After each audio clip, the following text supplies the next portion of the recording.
if you look at their sexuality, you look at their bodies, their good appearances, there's no deep encompassing humanity like I used to. I mean, back in the old days when I told a woman, she said, "Oh, I'm from Connecticut," and I told her I used to walk to Sikorsky Airport. I told her I'm from Manhattan. I told her I used to walk to the aircraft when people used to say, "Nigger, nigger," but there was always some people who would pull out and they would say, "Can I give you a ride?" People of Anglo ancestry, "Can I give you a ride? I'll give you a ride to the aircraft." But now, I don't know what the hell is going on in this country. I don't know, man. I mean, there are efforts to certain other types of rights, but then other rights are other demographic groups are being neglected. See the Afro woman here? No courage. No courage. They have no courage. They have no courage at all. Our Afro system. No courage. Scared. Powerless.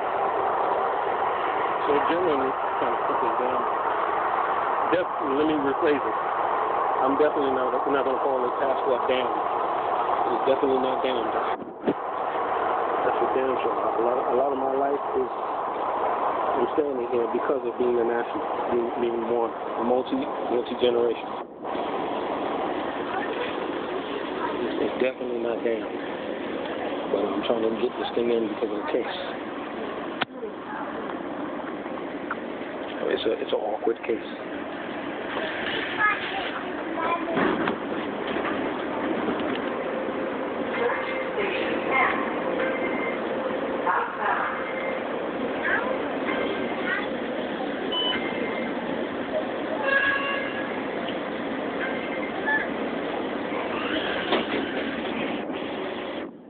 What I'm showing you is the world without Nikah.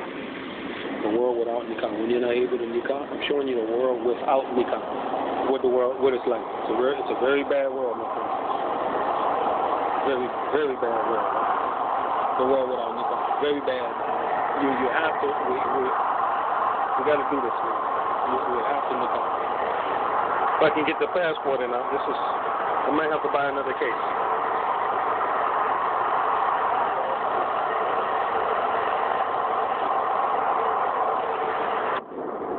A lot of people are looking and they're thinking about sexuality because some people take it in their ass. No, come on, man. I'm from Manhattan. There's no pulling, no punches. You can take it in their ass, you can take it in your mouth. No pulling, no punches in Manhattan. A lot of people don't like that. Larry Ellison is like that. He's our brother. We come from the same part of the Bronx.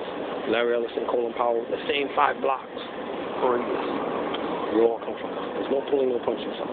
That's why when they told Colin Powell in Vietnam, the other officers, they pulled him aside. They said, "You are the best officer in the military, aside from being Afro-American." What they said to him, they said, "If you were not Afro-American, you'd be the best officer, and by far you are the best officer in the military." What? They said you're Afro-American, so you're the best black officer. They told Colin Powell that, man. In Vietnam, this was during Vietnam. You're the best. There's none better than you. And he comes from my neighborhood, 5 blocks. Him, Larry Ellison, same 5 blocks. They're full of punches. There are people, like I said, they take it in their hand, and people give it. People take it in their mouth, and people give it. And that's why the proximity to marriage is so close. Like that. But you know, people choose what they want to choose, In New York, if you want to marry, we're ready to support. People want to get married. You want to marry and do what they want to do. We're ready to support. No problem. We support you. But I have a son. I have never seen my son. I've never seen my son. I was a young man over there. I've never seen my son. I don't know if I'm looking. I've never seen my son growing up because the government of Singapore, their hard British-leaning culture, they're very anti-gay. Singapore government, very anti. They said they would never give them their rights. This was Singapore first. They would never give them their rights. But Singapore still funnels a lot of money. They said they would never give them their rights. And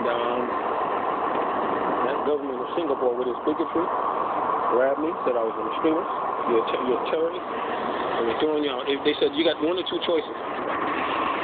They actually gave me a choice. They So you either say that you're a con man, right? You make it easy on us. We don't have a whole lot of time. We need something. So you say you're a charlatan, you're a con man, or I can't do that. I can't do that. Okay, or then we're going to invoke terrorism laws. Since you happen to be Muslim, it's convenient, and then we're going to do that. We're going to say you're extremist and throw you out. In a relationship that I had invested 7 years. 7 years. 7 years. You know what 7 years? A relationship, 7 freaking years. They demolished it in 9 days. 9 freaking days. They went there. They went to my fiance's house screaming. Chinese, and others. Chinese officers and others went there. Intelligence officers screaming. Get over there. Shut up. No, they went there because people are afraid to death of them in Singapore.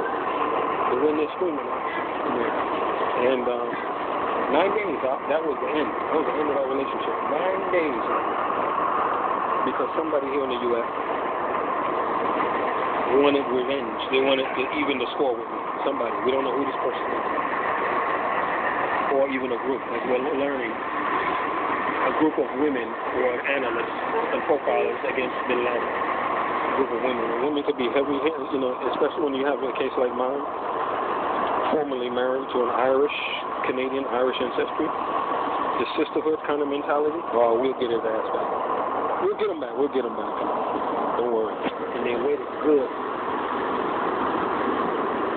They waited good until I settled in Chinese Singapore. The Singaporeans were all right. They were okay by me. They Chinese. They were all right because I didn't interfere in Chinese business. I didn't interfere in Chinese business. No, I stayed out. All I did was make my money. How you get so much money? How you get money? Yeah, all I did was stay out. I interfered when they had the Nationalistic Festival, when they had social events. I stayed out. I stayed out. I'm not Quelo. Quelo is a European, what they call Quelo. I'm not Quelo. I'm the black man. So I stayed out. I stayed out of Chinese affairs. I stayed the fuck out. They came and they grabbed me, man. Shit was crazy out. It's crazy, man. Very, very crazy out. Came in my office. Even the Christian manager of my office, Mrs. Lim, she couldn't believe it. Mrs. Lim. Yeah, they came in, man, because some American bigot, somebody here wanted that. We don't know who it is. It's a very powerful person, too. Very powerful. Very powerful person. Very powerful person. He wanted to settle score with me. So that's why, folks, what I'm saying is, Menikah is very important. You got to allow us to Menikah. You can't be holding back the Menikah. You can't be doing that, man. You can't be doing that. This is what's going on right now. People are playing with Menikah. They're playing with Menikah. They're playing a joke with it. Sorry. No joke. No joke. That stuff that goes on in between people's legs is very serious stuff, my friends. Very serious stuff. They catching people in the UK left and right. Guys forcibly grabbing kids. People that are major media people, lords, catching them left and right. Left and right. Very serious stuff, so why not? It's better for you get married. Better get married, man. Get married. Get it over with. Get over with. Don't do this stuff out on the street. Please, folks, take my advice. Trust me. You won't be out here fornicating. Stay away from it. Stay away from the fornication. Stay away from it. It's no good. It's no good. No good. Fornication is no good. Anyway, let me sit forward. I'm one of those people that would get on Amtrak. I can't stand sitting backward. I get on the national train, the KTM, the Oriental Express, all that. I couldn't sit backward. I always have to sit facing forward. God bless America. God bless the world. I mean,